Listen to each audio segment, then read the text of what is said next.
What would you do if I told you the war was over? You'd probably celebrate, right? Go home, see your family, move on with your life. But what if you didn't believe me? What if you thought I was the enemy trying to trick you? That's exactly what happened to Hiroo Onoda. In 1974, a Japanese soldier walked out of the Philippine jungle. He was 52 years old, wearing a tattered Imperial Army uniform and carrying a rifle that still worked. He'd been fighting World War II for 29 years after it ended. This isn't a legend, this isn't a myth. This actually happened, and the reason why will blow your mind.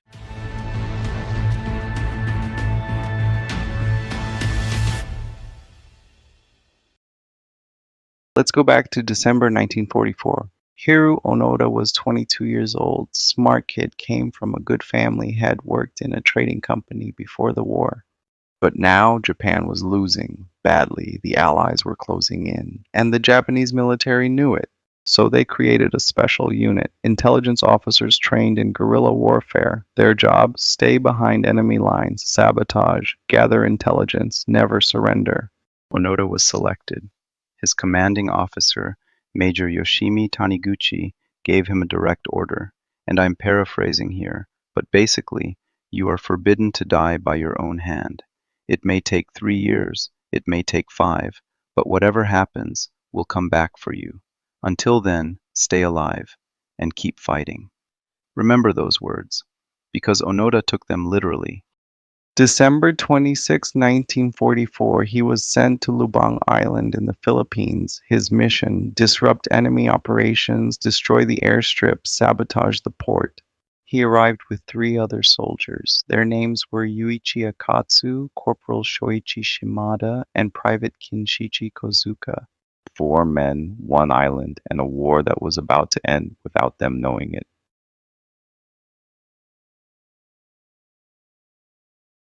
August 15th, 1945. Emperor Hirohito announces Japan's surrender. World War II is over. Celebrations erupt around the world. Soldiers go home. Families reunite. But on Lubang Island, Onoda and his 3 companions have no idea. Now here's where it gets complicated. The Allies did try to tell them. They dropped leaflets from planes, thousands of them, in Japanese, saying the war was over, come out, you'll be safe. Onoda's response, he thought it was enemy propaganda, a trick. Think about it from his perspective. His orders were crystal clear. Never surrender. We'll come back for you. Why would he believe a piece of paper dropped by the enemy? So they stayed, all 4 of them, hiding in the jungle, stealing food from local farms, surviving. And this is where it gets dark. Because to the locals, these weren't soldiers on a mission. These were armed men stealing their crops, threatening their lives. The Philippine military started hunting them. October 1945, just 2 months after the war ended, one of Onoda's men, Yuichi Akatsu, couldn't take it anymore. He surrendered. That left 3.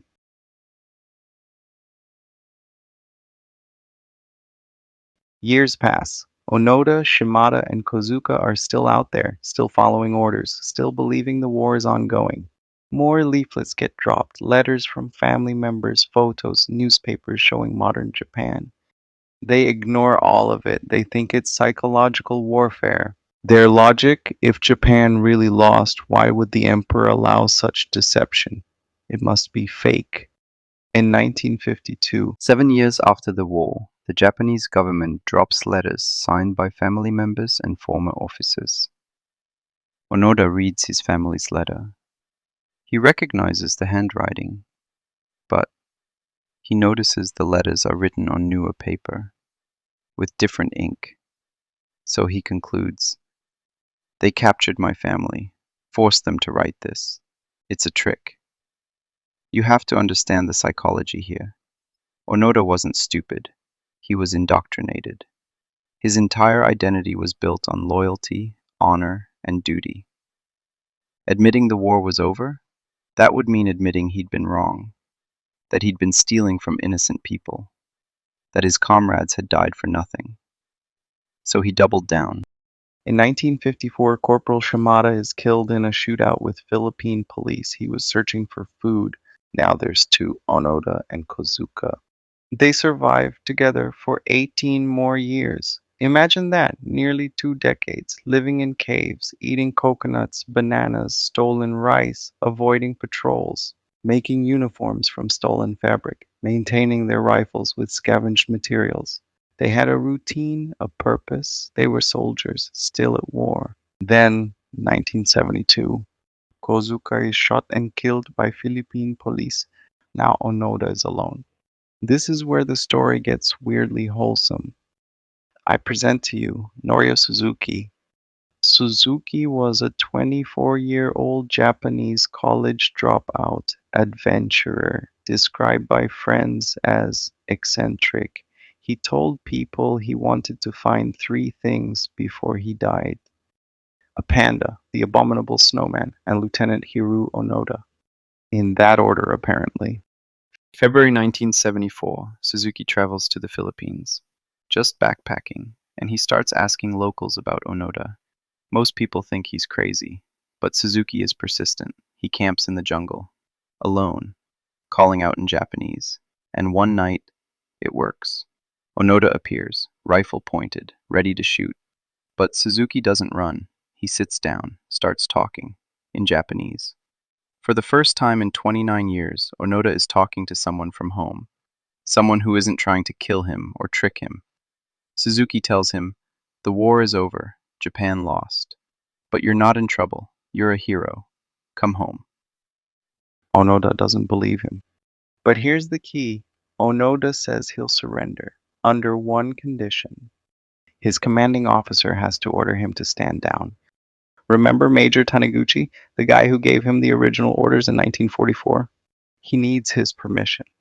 Suzuki flies back to Japan. He tells the government. They find Major Taniguchi.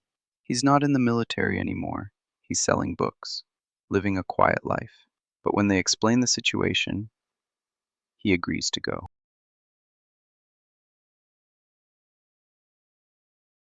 March 9th, 1974. Major Taniguchi, now 61 years old, travels to Lubang Island. He walks into the jungle, and he calls out for Onoda. Onoda appears, still in uniform, still armed, still ready to fight. Taniguchi gives him new orders.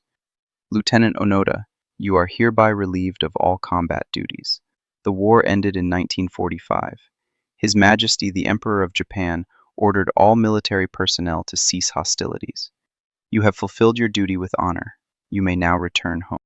Onoda salutes, hands over his rifle. The rifle still works. He'd kept it maintained for 29 years. He surrenders his sword, his ammunition, his orders preserved in a waterproof case. Everything still intact. Can you imagine 29 years, over 10,000 days, alone in the jungle, following orders that expired decades ago? And now it's done. Onoda is flown to Manila, then to Japan. He expects to be arrested, prosecuted, maybe executed. Instead, he's welcomed as a hero. But here's the tragic part. During those 29 years, Onoda and his men killed around 30 Filipino civilians and police officers, injured many more. To him, they were enemies. To them, he was a terrorist. The Philippine government could have prosecuted him, but President Ferdinand Marcos pardoned him. Marcos said, and I'm paraphrasing, "He was a soldier following orders. How can we blame him for doing his duty?" It's complicated.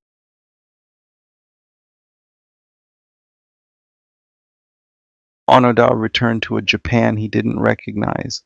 The country had rebuilt, modernized, the culture had changed completely. He struggled to adapt, felt out of place. So in 1975, he moved to Brazil, bought a ranch, raised cattle, lived a quiet life. He married, wrote his autobiography, No Surrender, My 30-Year War.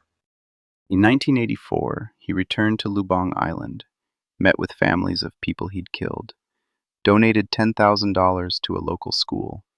He said he wanted to make amends. Though, how do you make amends for that? Some people call him a hero. a symbol of loyalty and honor. Others call him a cautionary tale, a man so devoted to an ideology that he couldn't see the truth. Onoda died in 2014 at age 91. His last words, according to reports, "I did my duty." So, was he a hero? A victim of indoctrination? A war criminal? A tragic figure? Maybe he's all of those things. And maybe that's what makes his story so haunting.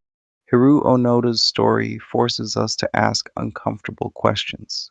What does loyalty mean when the cause is over?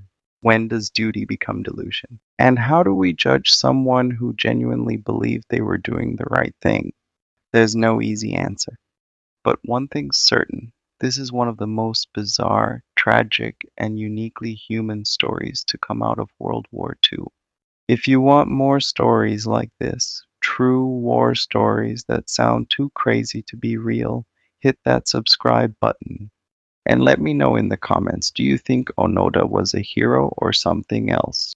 Thanks for watching.